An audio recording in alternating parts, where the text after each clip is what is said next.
Top 10 romantic movies on Netflix. There are millions of reasons to appreciate all of Netflix's best romantic movies, regardless of your relationship status.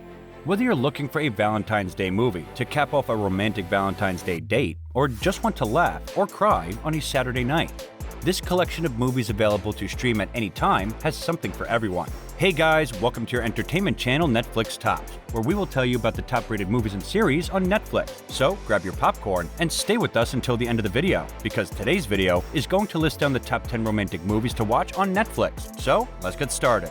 Number 10. It is by no means the most important movie Netflix has produced, nor is it the most ambitious, but it's probably the one you're going to want to watch again and again. This film, Set It Up, from director Claire Scanlon, is one of the most delightful recent entries into the rom-com genre. It starts with a meet cute that would play as well in 1948 or 1998 as it does in 2018. Two eager assistants, Zoe Deutsch and Glenn Powell, plot to set up their horror show bosses to free up their own social lives. Naturally, our two underlings find their friendship of convenience blossom into something more. As with many good romantic comedies, the trick is all in the casting. Deutsch and Powell are captivating. Meanwhile, Lucy Liu and Taye Diggs, playing the big, bad boss people, are old pros. It's the perfect film to watch late at night, drunk with some pizza. Number 9. Sometimes the greatest romances don't need a cinematic meet-cute or some grand feeling of sparks flying. Sometimes they happen on your own block, and maybe aren't forever, but you're better for it. That's how it is in Peter Salich's gem, Raising Victor Vargas, about a teen boy coming of age in a lower-income community in NYC's Lower East Side. Desperate to redeem his reputation among his friends, he sees young women as conquests and sets out to pursue one of the prettiest girls in the neighborhood. A relationship that turns out to be much more special than he ever expected it to be. Pulsating with the beat of the city and the palpitations of first love, it's a slice-of-life film that shows young love at its purest and most earnest, and about a community of young people seldom represented on screen. Number 8. Reynolds Woodcock is the premier fashion designer of the era, a genius playboy who detects the contours of women, dresses, and life itself like Neo sees the Matrix. And though his sister Cyril, Leslie Manville, manages every second of his everyday, a new muse, Alma, Vicky Krieps, slips by the alarms and disrupts his understanding of success with a simple trick: love. In Phantom Thread, everything from Woodcock's mansion to the draping gowns to pans of sautéed mushrooms are fashion shoot worthy. But there's also a devilish comedic streak to the movie, like a prestige vision of Curb Your Enthusiasm. Early on, Woodcock reveals that he sews secret messages into his garments. Director Paul Thompson Anderson does the same in Phantom Thread, a drama rich with details and personal admissions.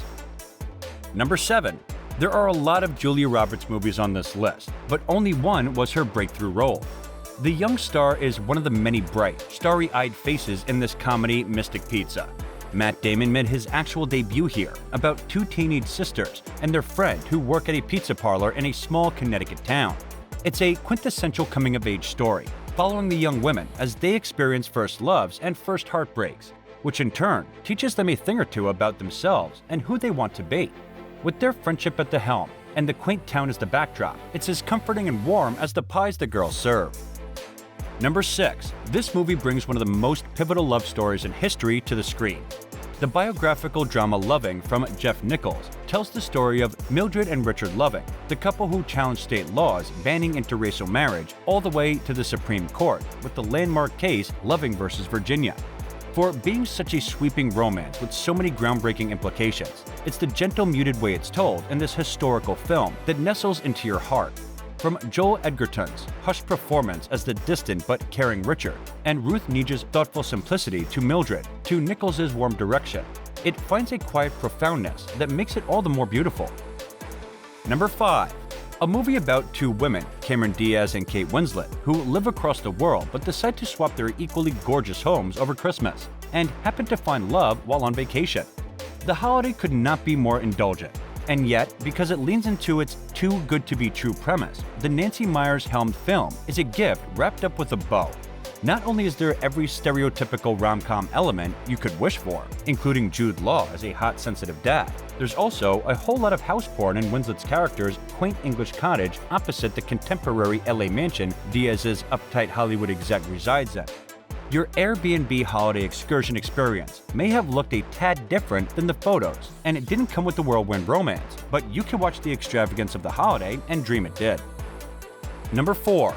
Jane Campion, The Piano, gives the life of English poet John Keats and his romantic relationship with Fanny Brawne that fueled his writing up until his untimely death at the age of 25. The pastoral treatment is deserved.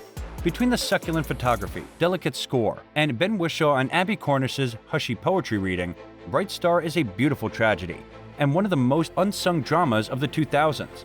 As Keats says in the film, the point of diving into a lake is not immediately to swim to the shore, but to be in the lake, to luxuriate the sensation of water. You do not work the lake out. It is an experience beyond thought. Bright Star is a lake of a movie. Number 3. If you had the chance to orchestrate the perfect meet-cute between you and one missed connection you've never forgotten about, would you? This fantastical rom-com about time from Love Actually director Richard Curtis explores the concept and the ramifications that could come as a result, focusing on a time-traveling young man, Domhnall Gleeson, who uses his ability to find the love of his life. Together with Rachel McAdams, the pair is incredibly charming, navigating the space-time continuum to be together. And like Curtis's other works, About Time is about a lot more than just love. It's a mediation on family and what preeminence means in a world where time rolls on unabated. Number 2. Jessica Williams plays Jessica James in this film. The incredible Jessica James, a 20-something theater fanatic who's trying to get one of her plays produced while simultaneously dealing with a breakup. The ex, Damon, played by the equally wonderful Lakeith Stanfield, who can't manage to stay out of Jessica's dreams. When she meets a new fling, played by the comically refreshing Chris O'Dowd, she begins to reevaluate her love life while clinging to her life goals.